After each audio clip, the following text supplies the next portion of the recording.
Dalam kurun waktu antara tahun 2001 sampai 2021, Amerika melakukan operasi militer dan menduduki Afghanistan.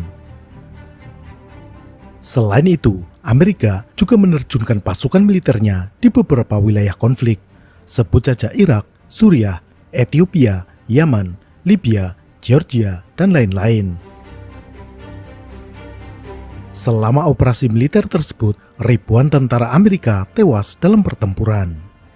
Ini bisa dimaklumi karena medan perang merupakan tempat yang sangat berbahaya. Kehilangan nyawa adalah risiko yang umum saat bertempur. Namun, dalam kurun waktu yang sama, ada jauh lebih banyak nyawa tentara Amerika yang hilang saat melakukan tugas yang sekilas tidak seberbahaya perang. Ternyata, jauh lebih banyak prajurit yang gugur akibat kecelakaan dalam latihan militer. Laporan Kongres Amerika tahun 2022 mengungkap selama kurun waktu tahun 2006 sampai 2021, jumlah total tentara Amerika yang tewas sebanyak 19.378 orang. Dari jumlah itu, yang tewas terbunuh dalam pertempuran adalah 2.740 orang. 891 lainnya meninggal setelah luka-luka. Jadi, bisa ditotal yang meninggal karena sebab pertempuran adalah 3.631 orang. Tetapi, ada penyebab lain yang merenggut nyawa lebih banyak, yakni kecelakaan. Jumlahnya mencapai 6.198 jiwa, hampir 2 kali lipat jumlah yang tewas di medan perang. Di urutan kedua, ada sebab self-inflicted, yakni yang disebabkan oleh tindakan diri sendiri. Salah satu contoh konkretnya adalah bunuh diri. Tapi, kita tidak akan bahas itu. Kita akan bahas kecelakaan dalam militer. Kecelakaan ini bisa terjadi pada saat latihan maupun pada saat operasi tempur. Misalnya, helikopter yang jatuh saat operasi militer, namun bukan karena ditembak musuh, tetapi karena sebab lain, misalnya karena kerusakan komponen. Di Indonesia juga banyak terjadi kecelakaan fatal dalam latihan militer.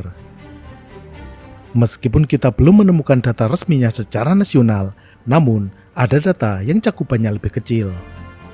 Salah satu penelitian tentang keselamatan kerja pernah meneliti di salah satu batalion kavaleri pada tahun 2020.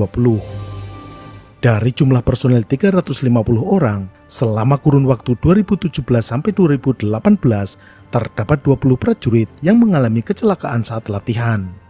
Dari jumlah itu, 12 orang mengalami luka ringan, 5 orang luka berat, dan 3 orang meninggal dunia. Ini menunjukkan bahwa kegiatan latihan militer merupakan kegiatan yang memiliki resiko bahaya yang tinggi. Karena potensi bahaya yang tinggi tersebut, perlu ada upaya untuk mengendalikan resiko tersebut agar tidak menyebabkan kecelakaan. Seperti halnya pekerjaan lainnya, perlu penerapan K3 atau keselamatan dan kesehatan kerja dalam kegiatan militer, utamanya dalam kegiatan latihan. Beberapa sumber bahaya bisa menyebabkan kecelakaan kerja. Beberapa lainnya bisa menimbulkan gangguan kesehatan yang disebut sebagai penyakit akibat kerja atau occupational disease. Efek kecelakaan umumnya muncul seketika saat itu juga. Sedangkan penyakit akibat kerja, efeknya mungkin baru terasa setelah bertahun-tahun. Namun, keduanya perlu dicegah. Upaya pencegahan kecelakaan dan penyakit akibat kerja ini di Indonesia dikenal sebagai K3. Secara umum, prinsip untuk mencegah terjadinya kecelakaan dan PAK adalah dengan mengenali sumber bahaya, menilai risiko, dan pengendalian sumber bahaya tersebut. Ini dikenal sebagai HIRAC, singkatan dari Hazard Identification, Risk Assessment, and Control. Sebagai contoh, ini senjata berupa peluru mortir.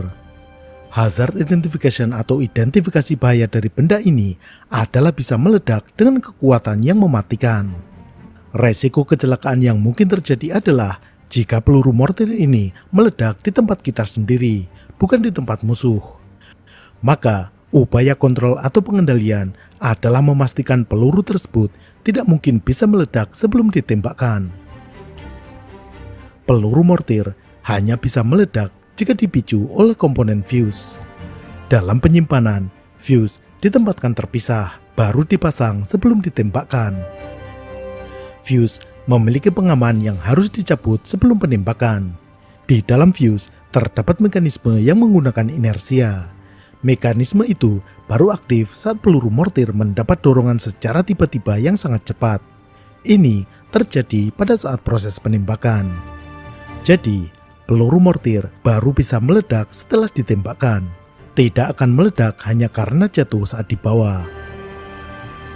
Dalam kegiatan militer, selain peledak, ada banyak sekali sumber-sumber bahaya.